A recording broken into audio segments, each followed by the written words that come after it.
Hello guys, कैसे हैं आप। Welcome to my channel smart knowledge tag. और ये हमारी तीसरी वीडियो है। इलेक्ट्रिसिटी चैप्टर की ये तीसरा पार्ट है हमारा जो किसी सीरीज़ में। तो आज हम बात करेंगे ओम्स लॉ की। अभी तक हमने पहले इलेक्ट्रॉन्स के बारे में डिस्कस किया था, फिर हमने चार्ज के बारे में डिस्कस किया, इसके बाद फिर हमने करंट के बारे में पढ़ा, और इसके बाद फिर हमने लास्ट में जो इसकी पहले वाली वीडियो थी उसमें हमने वोल्टेज के बारे में पढ़ा था। तो आज हम पढ़ेंगे कि कैसे जो करंट और वोल्टेज के बीच में कोई रिलेशन होता है। अगर आपने हमारे चैनल को अभी तक सब्सक्राइब नहीं किया तो उसको जाकर सब्सक्राइब कर लीजिए, और जो वीडियो नहीं देखनी है वो वीडियो भी देख लीजिए, ताकि आपका जो बेसिक है वो क्लियर हो जाए। याद रखिएगा कि जो क्लास 10 होता है वो बहुत ही सबसे ज़्यादा बेस होता है उससे, और अगर वो आपको कमज़ोर रह गया तो बहुत प्रॉब्लम आपको फेस करनी पड़ सकती है। ठीक है, तो स्टार्ट करते हैं आज का टॉपिक जो है ओम्स लॉ।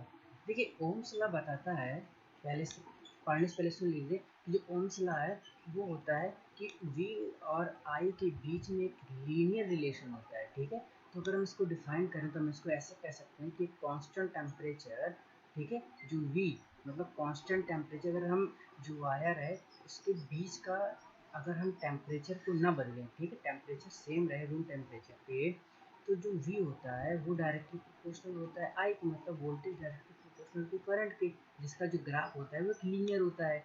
और उसी के लिए उन्होंने ये जो एक्सरसाइज है, एक्टिविटी है, उन्होंने कराई है कि ये लास्ट में रिजल्ट यही निकलता है कि जो V है, ठीक है, वो I के डायरेक्टली रिलेशन में आएगा। ठीक है, तो ये वही कह रहा है कि there is a relation between potential difference and the current through it, मतलब पोटेंशियल डिफरेंस करंट के बीच में कोई रिलेशन होता है तो वो तो होता है लीनियरली।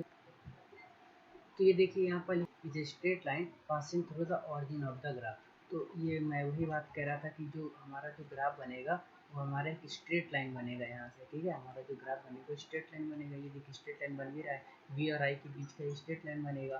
ठीक है, तो ही स्टेट है, जो हमारे साइंटिस्ट है, ये हमारे साइंटिस्ट का नाम है, ठीक है, जर्मन फिजिशियन थे जॉर्ज साइमन। उन्होंने बताया था कि the electric current flowing through the metallic wire is directly proportional to the potential difference across it and provide this temperature remains constant। तो वही मैं आप बात की कि अगर मान लो कोई वायर है, ठीक है, और यहाँ से यहाँ तक अगर आपके इलेक्ट्रॉन्स जो हैं वो फ्लो कर रहे हैं, ठीक है, इलेक्ट्रॉन्स हमारे यहाँ से यहाँ तक मूव कर रहे हैं, ठीक है, जो कि चार्ज को क्रिएट करता है।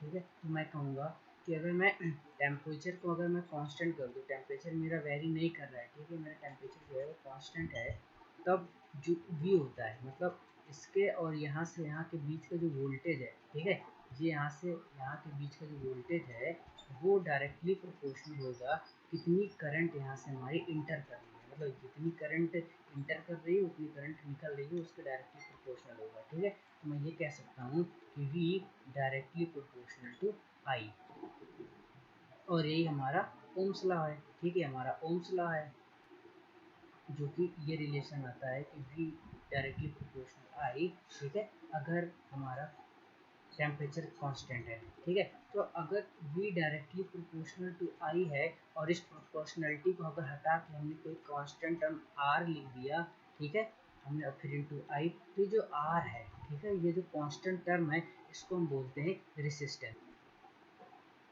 एक चीज़ याद रखिए, इस दुनिया का वसूल है, ठीक है, इस दुनिया का वसूल है, आपको इतना आउटपुट पे मिलेगा। ठीक है, ये हमारी लाइफ है, ये हमारी लाइफ है। ठीक है, मतलब जितना हम दूसरों को देंगे उतना हमको एज आउटपुट मिलेगा। ठीक है, तो ये वही है। ठीक है, तो ये करंट सो मतलब यही करंट, ये तो यूनिवर्सल लॉ है ना, तो ये हर जगह अप्लाई होगा, तो यहाँ भी अप्लाई हो रहा है कि करंट, ये कोई करंट फ्लो हो रही है तो जितनी करंट यहाँ से जाएगी उतनी करंट हमको आउटपुट पे मिलेगी। यही हमको कंजर्वेशन ऑफ चार्ज सिखाता है कि charge neither be created nor be destroyed but it can be transfer from one form to another form. ठीक है, यही एनर्जी सोर्स और यही यही मास हमको बताता है। तो हम रेसिस्टेंस के बारे में पढ़ रहे थे। ठीक है, हम रेसिस्टेंस के बारे में भी यहाँ से पढ़ रहे थे, तो हमने देखा कि R इज अ कांस्टेंट, जो रेसिस्टेंस है इसको हम बोलेंगे ये R है, ये कांस्टेंट टर्म होता है, is in a metallic wire at a given temperature is called resistance है। It is a property to conductor to resist the flow of charge. ठीक है, तो जो रेसिस्टेंस है इसका काम क्या होता है, ठीक है, ये हमारा कंडक्टर है। ठीक है, यहाँ पर बहुत सारे इलेक्ट्रॉन्स होंगे हमारे, जो कि इस तरह है। तो मतलब ये हुआ कि जो रेसिस्टेंस होता है ये एक कंडक्टर की प्रॉपर्टी होती है, जिसका काम होता है कि ये हमारे चार्ज को, मतलब जो फ्लो ऑफ चार्ज है, फ्लो ऑफ चार्ज को हिंड्रेंस पहुंचाना, मतलब उसको रोकना। ठीक है, हमको हमारा इसका काम होता है कि जितने चार्ज मूव कर रहे हैं उनको रोकना। ठीक है,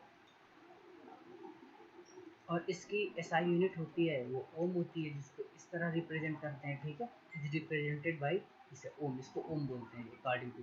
तो यहाँ से आया देखो आई इक्वल टू जो होता है I equal to V by R होता है। ठीक है, तो आर इसको रिवर्स करो तो R equal to V by I. तो मतलब ये कह रहा है कि जो रेसिस्टेंस होता है, ठीक है, यहाँ पर रेसिस्टेंस और ये जो करंट होता है, मतलब करंट और रेसिस्टेंस वो एनालॉगी, मतलब इनवर्स एनालॉगी होती है।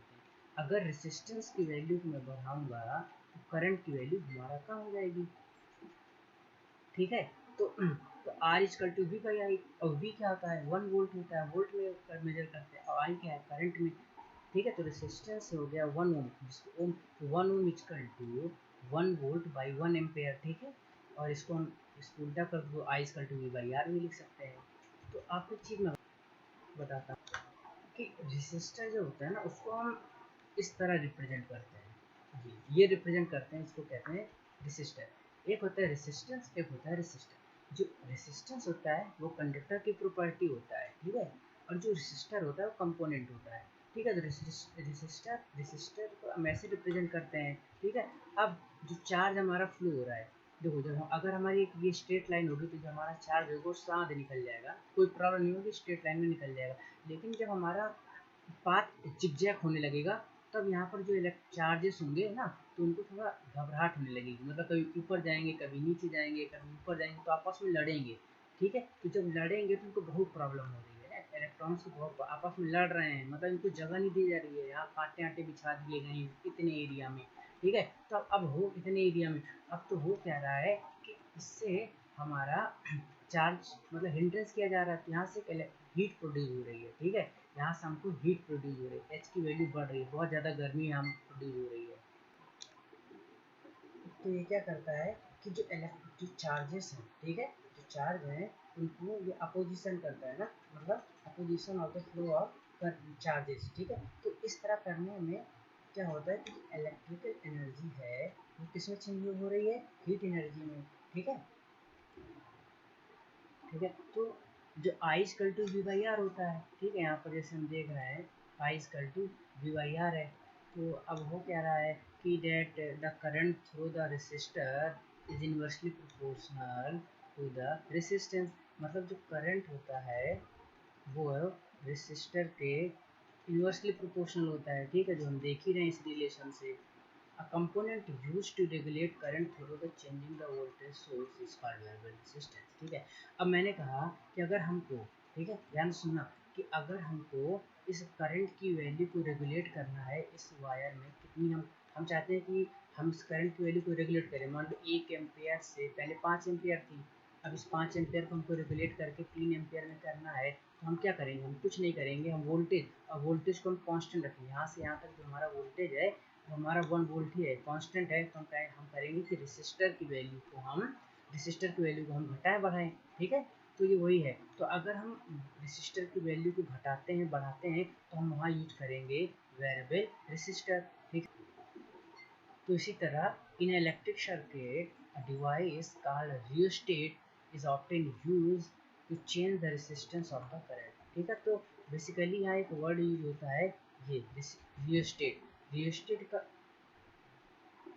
काम ये होता है कि अगर हमको रेसिस्टर की वैल्यू को घटाना बढ़ाना है तो हम एक रेसिस्टर का यूज करेंगे। बेसिकली ये इस तरह होता है। ठीक है, यहाँ हम पकड़ के उसको घटाते बढ़ाते हैं रेसिस्टर की वैल्यू को। तो ये जो ऊपर एक एक्टिविटी दी गई है इसमें यही है कि ये जो रेसिस्टर होता है, ठीक है, तो रेसिस्टर, हर एक रेसिस्टर की जो रेसिस्टिविटी होती है वो हर एक जो कंपोनेंट होते हैं उनके लिए अलग अलग होती है। तो ये वही लिखा है कि certain component of her easy path the flow of electric current while the other the resistor flow. मतलब ये रेसिस्टर जो होता है वो जो हमारा कंपोनेंट है उस पर डिपेंड करता है। ठीक है, कि वो है क्या।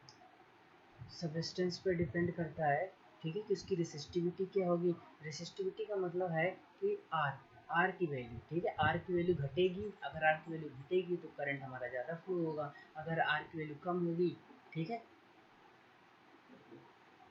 ठीक है, तो मतलब इन्वर्सली होता है, अगर आर की वैल्यू कम होगी तो करंट ज़्यादा फ्लो होगा। तो इसको पढ़ते हैं, the motion of electrons in a electric circuit contribute electric charge, जो कि हम बहुत बार पढ़ चुके हैं, ये सही है कि जो इलेक्ट्रॉन होते हैं उन्हीं से हमारा जो इलेक्ट्रिक करंट है वही हमारी फ्लो होती है। The electrons however are not completely to free move in a conductor. तो जो कंडक्टर, हर एक कंडक्टर अलग अलग प्रॉपर्टी का होता है, ठीक है, ऐसा नहीं है कि सब एक ही जैसे होंगे, तो इसमें जो इलेक्ट्रॉन का बिहेवियर होगा, उनके मूव करने का, वो भी अलग होगा। तो ऐसा नहीं कह सकते हैं, ठीक है, not completely free to move, तो ऐसा नहीं कह सकते कि फ्रीली मूव ही होगा, ठीक है। They are restrained by the attraction of the atom among which of they move, ठीक है। तो अब रिस्ट्रेंड का मतलब होता है कि मतलब जैसे यहाँ पर कोई भी सबस्टेंस होगा, उसमें एटम्स होंगे, ठीक है, तो जब इलेक्ट्रॉन्स मूव करेगा तो ये उसमें जाके मतलब उनसे इन्वॉल्व हो जाता है, उनको अट्रैक्ट करेगा, तो मतलब ये रिट्रेंड हो जाएगा ना, मतलब रुकावट पैदा करेगा।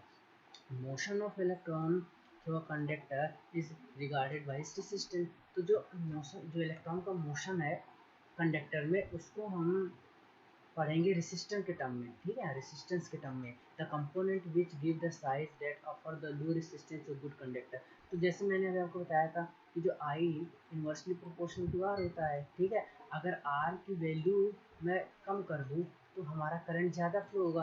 करंट ज़्यादा फ्लो होने का मतलब है कि हमारा गुड कंडक्टर है, तो वही लिखा है कि लो रेसिस्टर, मतलब रेसिस्टर की वैल्यू को कम कर दिया है तो करंट ज़्यादा फ्लो होगा, तो मतलब हमारा अच्छा कंडक्टर होगा, ठीक है। A conductor having some applicable resistance इसका रेसिस्टर, ठीक है, इसमें कुछ रेसिस्टेंस होते हैं। रेसिस्टेंस एक प्रॉपर्टी है, रेसिस्टर एक इसका प्रैक्टिकल प्रूफ है जो रेसिस्टर है, ठीक है। A component of the identical size that offer high resistance too. तो अगर इस रेसिस्टर की वैल्यू को, इस रेसिस्टर की वैल्यू को बहुत बढ़ा दिया जाए तो करंट हमारा कम फ्लो होगा, तो इंसुलेटर बदल जाएगा। जैसे लकड़ी में जो रेसिस्टेंस होता है वो बहुत ज़्यादा होता है, तो करंट हमारा कम फ्लो होता है, ठीक, कम फ्लो होता है। याद रखिए जो रेसिस्टर होता है ना, ये जो रेसिस्टर मुझे कुछ इस तरह का मार्केट में मिलता है, ठीक है, यहाँ पॉजिटिव या निगेटिव इस फॉर्म में मिलता है, ठीक है, 1 किलो ओम में, ये किलो ओम में मार्केट में मिलते हैं, ठीक है, किलो ओम से लेके मेगा ओम तक इनकी रेंज जाती है, ठीक है। अब हम पढ़ेंगे कौन कौन से फैक्टर है, factor which the resistance of the conductor depend, कौन कौन से फैक्टर हैं जहाँ पर जो हमारा रेसिस्टेंस की वैल्यू डिपेंड करती है।